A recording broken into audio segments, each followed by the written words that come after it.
My name is Lorne Gorber. I'm the Executive Vice President of Global Communications and Investor Relations at CGI, Canada's largest tech company with operations in 40 countries and 70,000 people. Today I look after most of what includes reputation at our company, and certainly with shareholders being one of the key stakeholders. I think people would be surprised at how visible the role is, and people would be surprised at how much influence that can come along with that role if you do it well and do it right and do the right thing, as they say.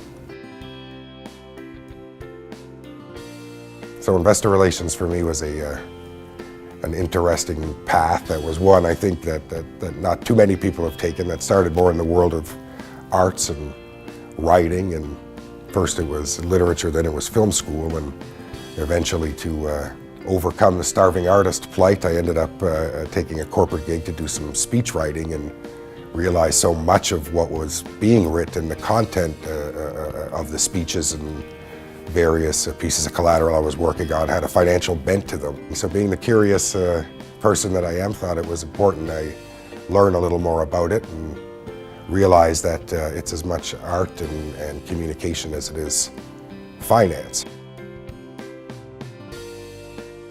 At the same time, I noticed within CIRI, where I started to take part in certain events, and what I realized very quickly is, for a young person starting out in the corporate world, this was a role in which you could be very visible.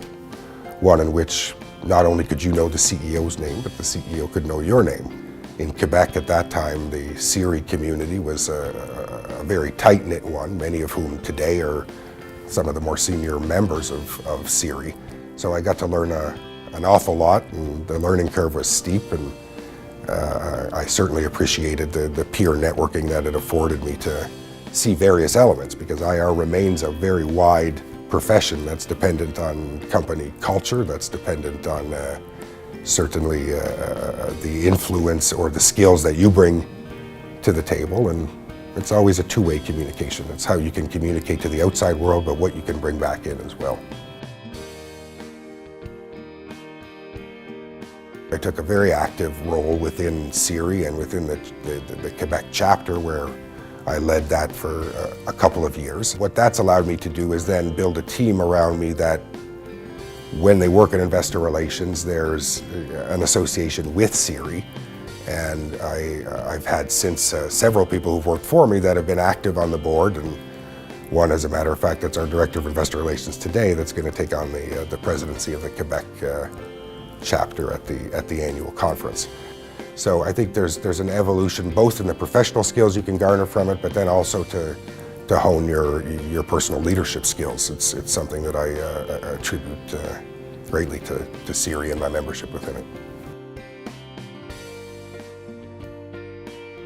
You'll meet peers and network with people who may have a similar core set of responsibilities, but then depending on the background, as I say, of the individual or the company culture that they work within, it can be other responsibilities that could include finance elements like treasury or financial reporting, or the path that I took was more having some of the communications elements with it. Recognition of IR as a profession is something that really makes CIRI membership a must.